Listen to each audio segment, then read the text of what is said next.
Beneath the twisted spires and darkened streets of Eldonia lies a vast and chilling underworld known as Ker Nethalas, the Midnight Throne.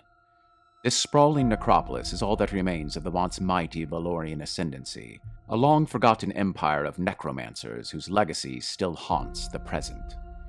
Ker Nethalas stretches deep into the bowels of the earth, an intricate maze of crypts, catacombs, and forgotten chambers, a testament to the grandeur and hubris of the Valorian rulers.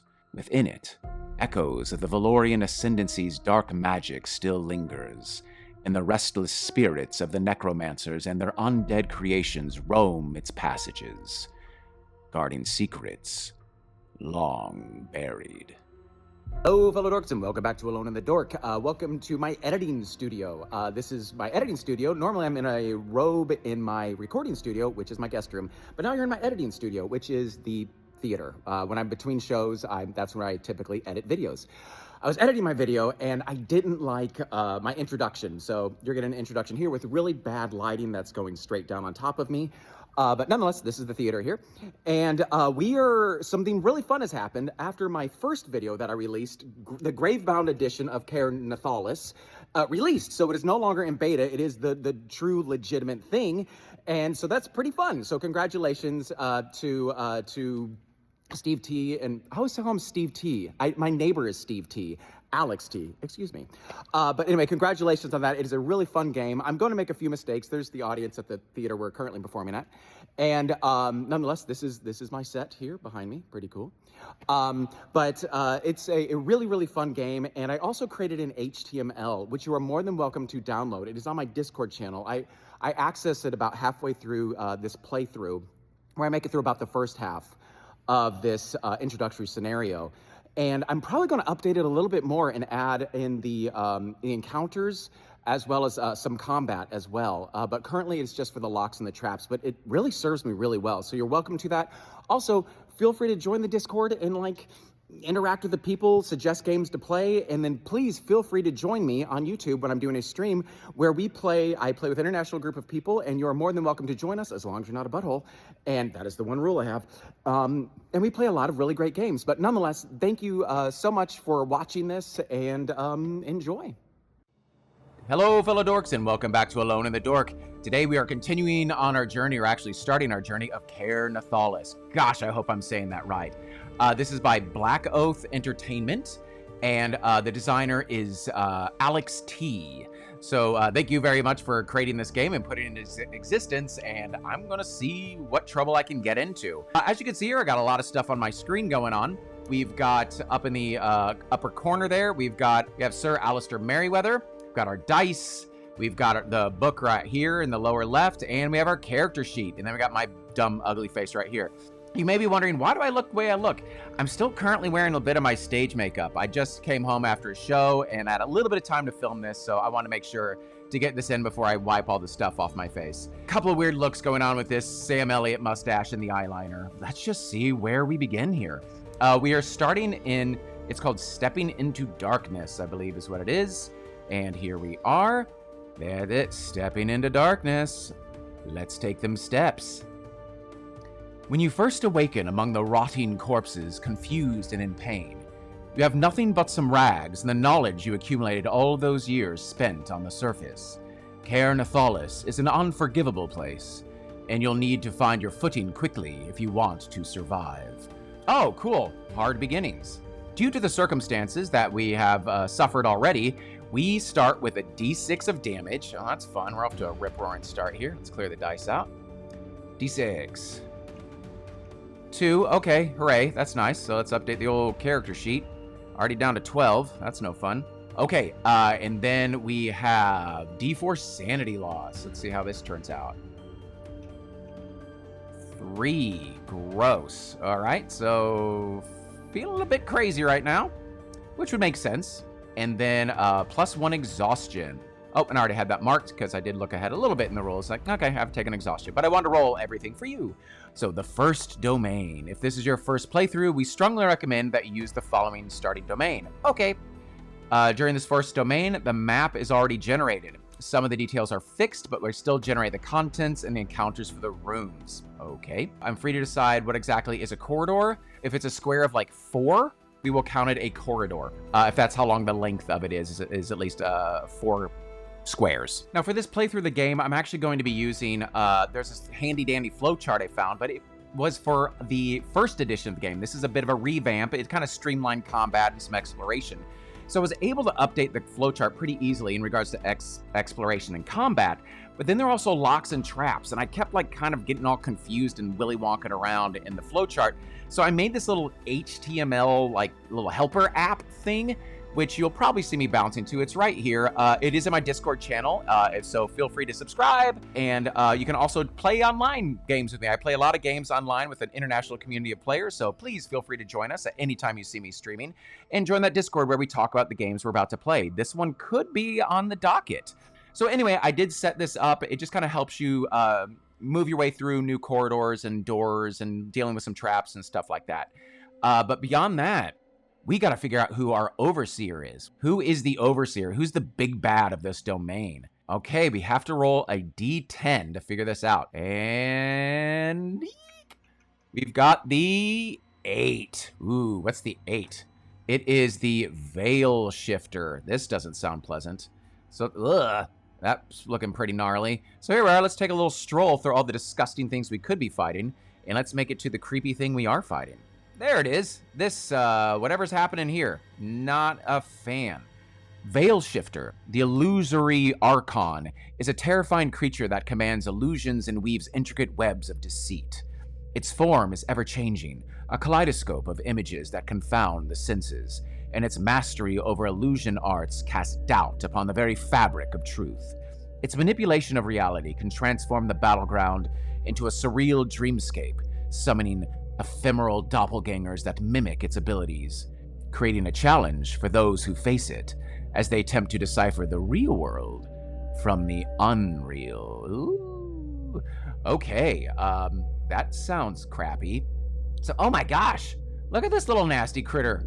What's this? What's going on back here in the back of the picture? Oh, wait a minute.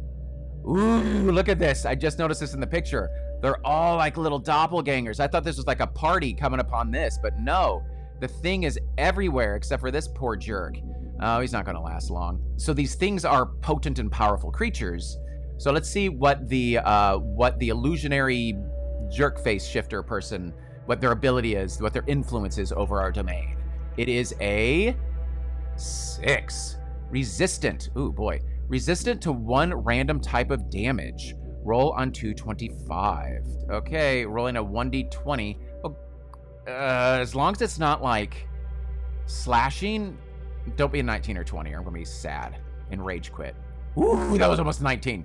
Acid. Okay, I don't do acid damage, so I'm not overly concerned. So now we have these like acid resistant minions of this Veil Shifter. So we gotta think of a good name for the domain. So let's go with like the Vidian Veil. I think Vidian's like green and maybe it's like boggy, and maybe because this is like the first layer, so maybe it's just like all like fungus and all this other nasty stuff that has been growing on all the bodies that are deposited here. Vidian Veil. Oh my god, did I spell that right? Go me. Resist acid. Okay, I'm just writing this down on the map nice and big so I remember it. The Vidian Veil, resisting acid. Sounds like a great place to be. So, beyond that, I think we're about ready to begin. I think we just start in our room. The corpse pile. Lovely. This is where you opened your eyes for the first time after your supposed execution. And this is where the nightmare begins. There's nothing of value here, just rotten flesh and vermin. You do find a half-spent torch, though. It'll last you another 10 rooms. Okay. How do we light this torch? Okay, so maybe, so what happens is, I like come to on this pile of bodies. And what kind of wakes me up is I see the light of this torch. It's the only like source of light I have down here. Besides when I look way up, I can see where I was deposited from. It's like kind of like a gutter. I'm like Pennywise looking up at the sewer way above me. There's no way I can ever reach it. So I just do find this torch deposited with me, which makes me think that maybe someone's trying to help me? So anyway, poor Sir Alistair Merryweather gathers his torch, and I begin my quest. So, there's no combat encounters or events in this room, so let's just start going.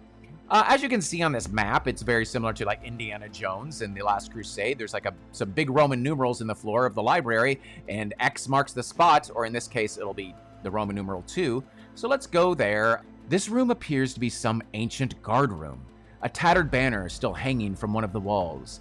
Several armor and weapon racks lie collapsed and rotten near the walls, but among them, many rusted pieces of weaponry. You find something that can be of use. One dagger, one club, and one spear. Okay, so I did know this was coming because I did check some stuff out, and I'm going to cheat a little. And the reason I'm going to cheat is because I am a weapon master. And to actually get the most out of my class, I need a very specific weapon. I'm already like in bad shape as is. I feel like that's fine to cheat this because in the core game, you do get your pick of a weapon to start with. So it just seems fair that I get to pick what I want to start with in this game. So I am going to just go ahead and cheat and okay. So let's say makes some sense narratively why I get this longsword. So as I'm walking from room 1 to room 2, my torchlight, I see something shiny, and actually maybe that's what woke me up. I hear the ting ting ting, and I look down and I see my longsword, my personal longsword that like I trained with and I would teach with and instruct with, and it was an incredible expert make. Some other royal family probably gave it to me. Maybe when I was knighted, I received it, but since it fell so far. The blade got a little dented. It's a little off balance now. So it's not like this expert make longsword. It's just a longsword. But so yeah, let's go with that. I'm going to do that. You can't stop me. Let's see what we got here. Roll once on the random armor table. Okay. Random mastery, weapon, random armor. Here we go. We've got to roll a 1d10. I can do that. Let's get rid of these dice. A 10. That sounds exciting. A shield. Do I want a shield? So here's the thing with the shield. It sounds like a good thing, but like I have to like think of like Aragorn when he's fighting the ring wraiths, but he has like the torch in one hand and then his longsword in the other. It's so dark in here. I have to be carrying a torch with me. I don't know. Let's look this up. How do I carry a shield? If the shield's strapped to my arm, can I still hold the torch on my arm? Let's look that up. Anything else we're adding to this? Target, normal, full, and wall. Wow, okay. So let's roll some percentile dice. 6. What the heck's that mean? Let's go to 210 and find out. Oh, it gives me a parry bonus of +5. That's not too bad. Okay, well, let's write this down. And I'll see, I put my longsword in too. Longsword, it's parry. I already have the parry ability, but it's parry and versatile, which means I can use it two-handed. Yeah, see, my main hand I have a sword. My offhand I have a torch. Okay, I don't really know where I'm carrying my dagger, club, and spear. I don't have a backpack. I'm going to assume I can wear the shield. Because right here it just says a character carrying a lamp can choose to spend a standard action to set down on the floor and draw a second one-handed weapon or wield a two-handed weapon with both hands. This would be done at the start of combat, but it doesn't say anything about the shield. And so I'm going to assume I can just have this shield. I'll clean up my character sheet later. Okay, so it had a +5 to my parry and an integrity of D6.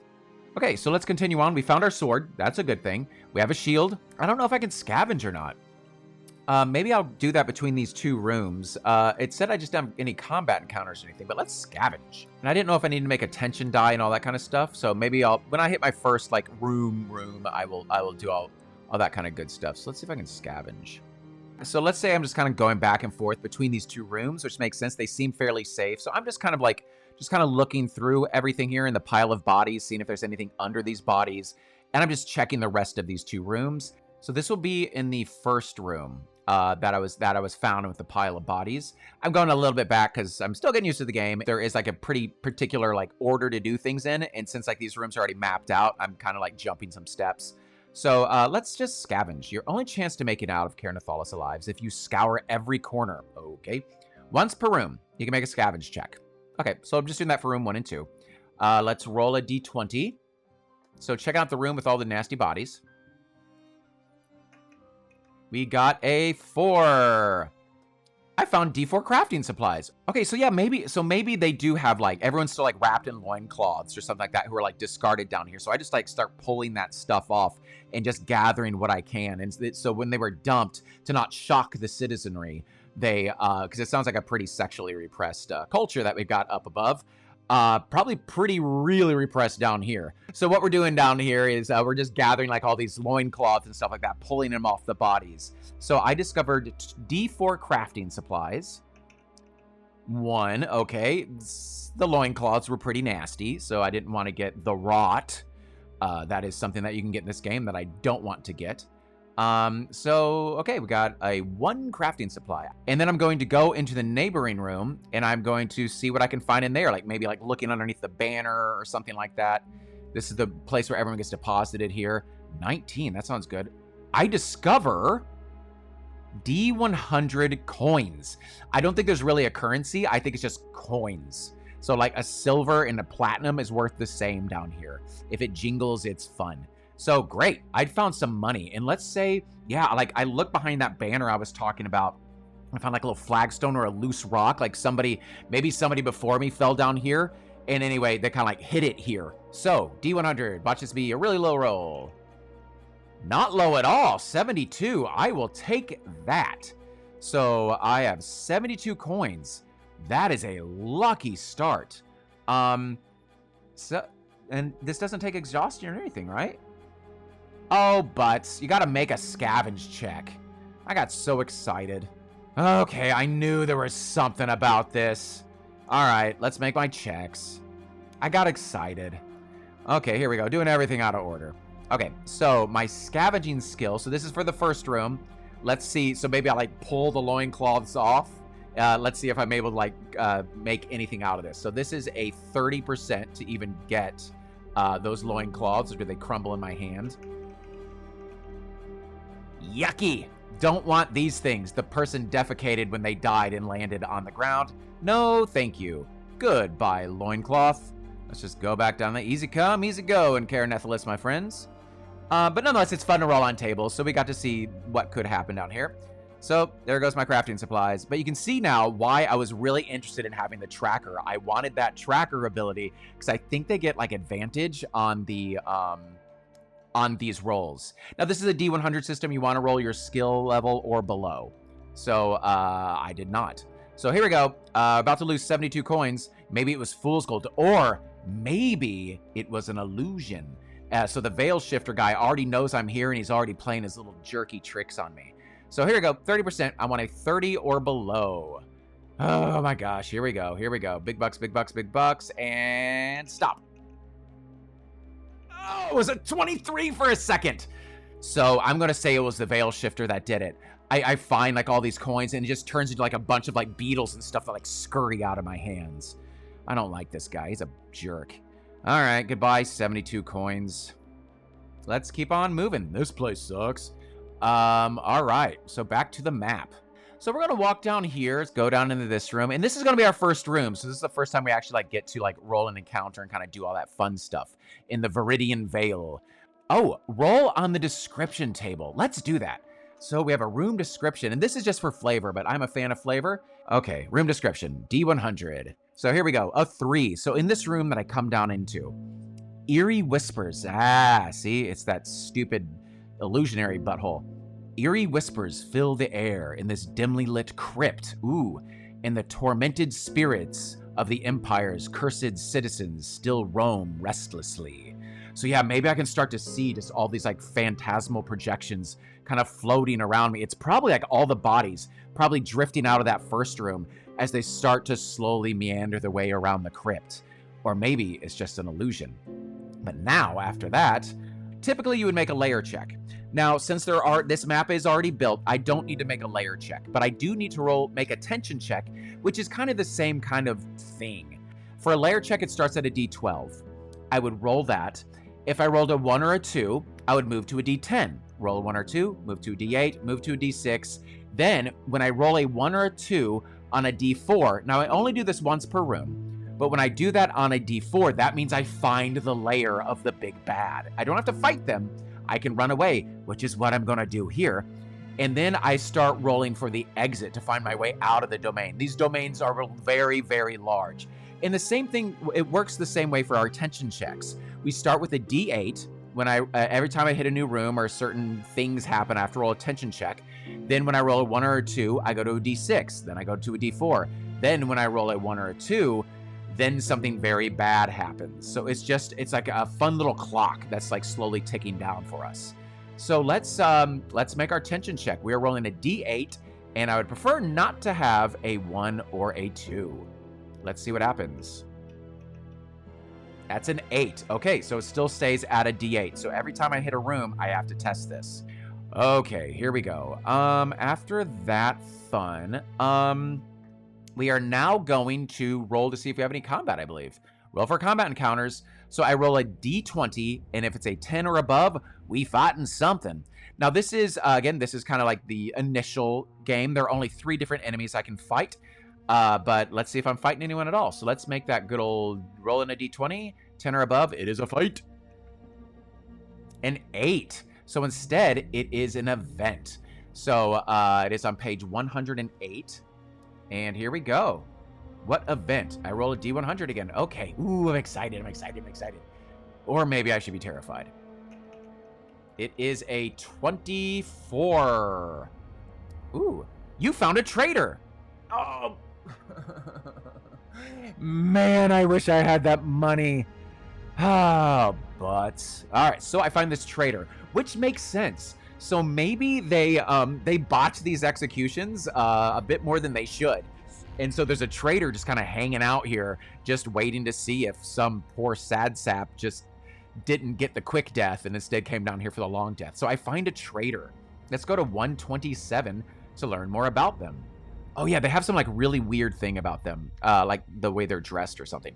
While exploring Ker Nethalas, your character will sooner or later run into a traitor. These strange individuals appear in all shapes and sizes. Let's say they're like halfling sized, but they have a few distinct elements in common. Their heads are completely wrapped in thick bandages, and they communicate only with a series of grunts and moans. It is honestly difficult to tell if they are even human. Okay. They'll pay 50% of the price of any items you'd like to sell. Yeah, I'll sell all that other crap that I got. When you find a traitor in a domain, they remain in place. Oh, that is great. Okay, items for sale. Any weapon from the weapon list, any armor, or any item from the common list. Okay, well, I don't have much. Crafting and cooking supplies I may need as well. So, okay, let's see how much money I can get out of this dude. So, let's go to the weapon list on 208. So, I have got a dagger worth 5. I have a spear and a club. Jeez, ow. A spear worth 10. And then a club. Boy, that's going to be expensive. A club, 5. I actually took a note of this. I think I always round down. Oh, round up. Okay. At least in regards to like combat or something. So I round up. Okay. So 3, 3, 5, 11. I got 11 coins. Now, could I have actually bought a longsword with that? No, I couldn't have. A longsword is 20. I'm only halfway to that. I will give him all those other items, which gives me 11 coin. He can give me a cooking ingredient and a crafting supply. I think that's what I'm going to do, which leaves me with 1 coin. Gross. Man, that like leprechaun fool's gold earlier really hurt my feelings. So I have a crafting supply and a cooking supply. Great. Whew, boy, this is rough place here. Okay, so beyond that, I need to update my map and just say, oh, there's a trader here. What else do I want to do here? I need to scavenge, obviously. Let's make that scavenge check, and it was a 30. So let's see how well this turns out for me. Let's get rid of those dice. Big bucks, big bucks.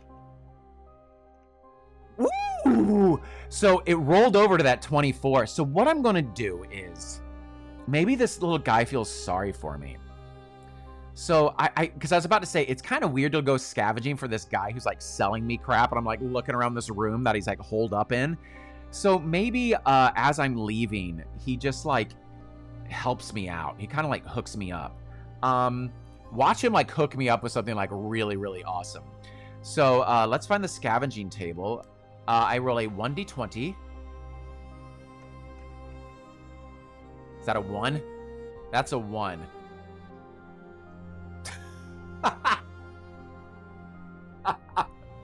So maybe you uncover some grisly remains, make a successful resolve check, or lose 1 sanity. So maybe I think this guy's being really nice to me, but he pulls a large Marge on me, and he just like removes his bandages real quick, and I just see the blah, and then it kind of goes back, and yeah. So let's make a resolve check. I think I do.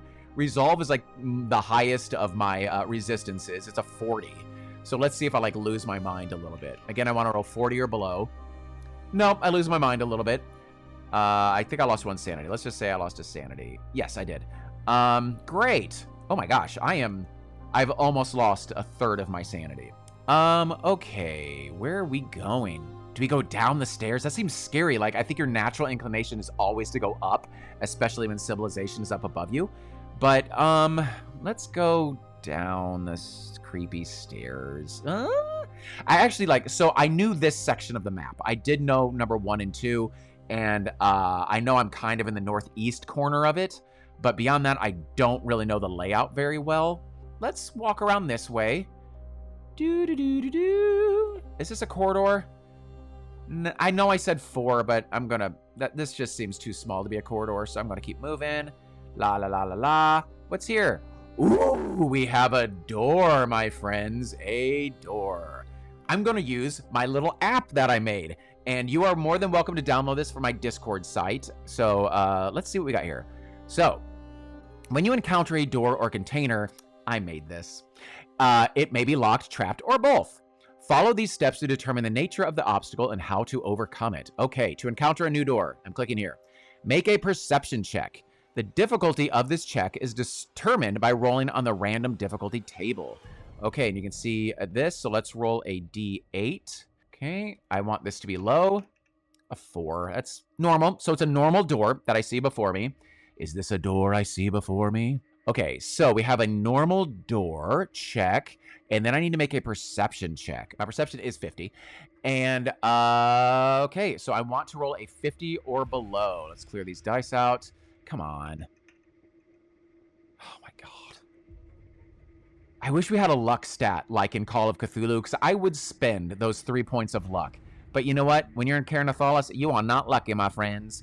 You can't really sadly see when I scroll down here. So what I'm going to do is I'm going to just expand this window. There we go. So if you pass the perception check, click here. We did not. Then we failed it. Okay. So that means we don't know if it's trapped or not. We just couldn't tell. Ooh, crap. We went in some rooms, too. We are losing light. Oh, I didn't think of that. I've been in 3 rooms. 1, 2, 3. So now we're seeing if the door is locked. A result of 12 or above means it is locked on a 1d20. All right, let's see if we got a locked door ahead of us. If it's locked, I'm kind of screwed. It's locked. And I don't know if it's trapped or not. So, I'm going to click, yes, it is locked. Take note that it's locked. You think? Do you wish to pick the lock or brute force it open? I'm tempted just to show you the app, but for my own survival, I'm going to just leave it alone for now. But I'm going to show you the app because I'm here. I'm not doing this. So let's say, yeah, I'm going to brute force it open because I don't have a lockpick to pick the lock. So instead, I'm going to brute force it open. So yeah, sure. This is where I found out. Roll a d10. Again, I'm not doing this. I'm leaving it alone. But I'm just showing my fun little thing that I made. 7 or above. Oh, see? 7 or above means it's trapped. So I triggered a trap. Oh, look at that. I have 2 periods there. Bad designer. Again, this is not happening. I'm just showing you how this works. Then I would roll a d10 to determine what trap it is. And then I say if I survived it or not. But let's say, yeah, I survived the trap. It sucked. And then it's like, okay, the door's still locked. Then are you going to pick the lock or brute force it open? And then I would just say, oh, I brute force it open. And then I would attempt an athletics check. And if I failed, I would click here. And then I'd roll the tension dice because I'm making a lot of noise. but then I could try again, but I have a plus 20 to that roll. But I would just be like, I'm going to leave it alone for now, which is honestly what I did. Make sure to write down the feature is locked, and if trapped, what trap number is upon it. When finished, clicked here. Okay, and then you go back to the beginning. So that's my little thing that I made. I'm pretty proud of that, honestly. And again, that is available on my Discord channel. And I do ask, if you do that, think about subscribing to my YouTube channel and all that kind of good crap. I know, shameless self-promotion, but you know what? We all need what we can get. So here we are. We have this door. I am going to write a note that it is locked. I'll just put an L there. Actually, I'll put a question mark for, I don't know if it's trapped or not. And then an L. So that is all we've got there for that door. I haven't hit a combat yet. I'm curious if, dare I? So we're going to go this way. Hello, trader. How you doing? And then, you know, then he's like, hey, you want to see something? It's like, nope. It's actually the old, want to see something scary? What movie was that? That was Creep Show? I think that was Creep Show. I think that was Dan Aykroyd, his character. All right, we're going down into 4. Let's see what happens down here. Okay, let's put it back onto character view. It's just more exciting. All right, we go down the stairs. Okay, so let's read what room 4 is. Maybe it's a fight, maybe it's not. Old melted candles have fused into a mass of solid wax upon an altar dedicated to some mysterious goddess you do not recognize. She holds a bowl in her hands, and within it, you find the brittle remains of paper prayers left there by whoever worshipped this deity. There's no event in this room, but you can find D4 candles. Okay, I'll take that. Do I still need to make the tension dice? 2 candles, I'll take that. Where do those go? Can I walk around with a candle, or is that like a camping thing? I'm going to assume that these are non-encumbering items. There's no event in this room. Is there combat in this room? I'm going to assume not. I'm going to roll the tension die. I think I still need to do the tension die. It's a D8. We're fine there. I'm losing more light, but I do have these candles, which makes me feel a little bit better. Maybe I got a little death wish going on, but I'm like, let's fight, baby. I wonder if that dude did sell torches. So I would have bought one if I would have seen them. It was just like gear. What? A torch? Holy bully. A torch? 1 torch is worth 10 coins. I guess it's a pretty darn valuable thing to have down here.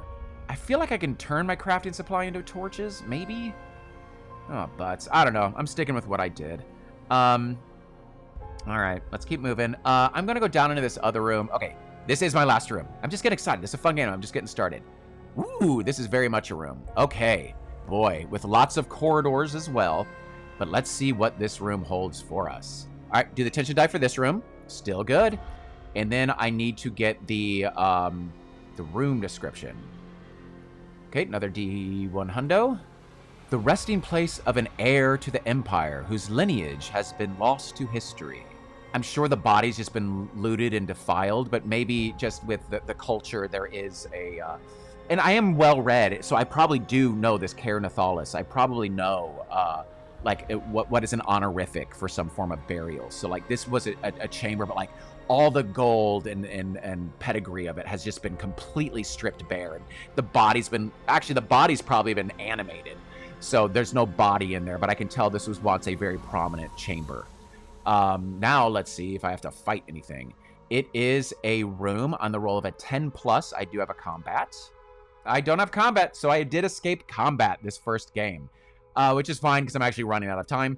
But let us get what kind of events we get in this room. Among the rubble and filth that covers this room, you find what looks like some sort of journal. It appears to belong to someone who was trapped down here as well many decades ago. Maybe you can learn something about this place by studying it. Make a reason check. Ooh, if you succeed, you can ignore the next Growing Darkness event. Okay, well this is fun. And I am fairly reasonable. Or not, I have a 20. Really? Wow, that stinks. Okay, maybe I'm not as reasonable as I thought.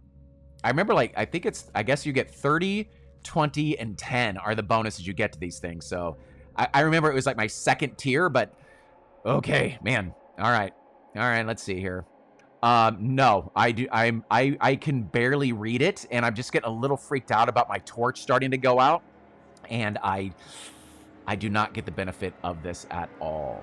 So then I need to lose some more light. So Maybe I'm trying to read this book and I'm holding up my torch to it and I can see it starting to sputter and flicker out a little bit, and it just makes me too nervous to like even deal with it anymore.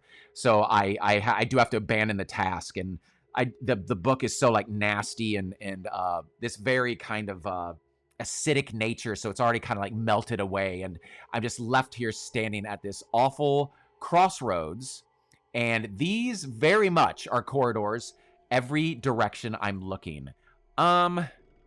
No, I gotta go. Okay, so anyway, this has been Ker Nethalas. Been super fun. Man, I want to keep playing. Gosh darn it. Oh, look at that. Even my projector image went out behind me. That is a clue I've been playing too long. I gotta go.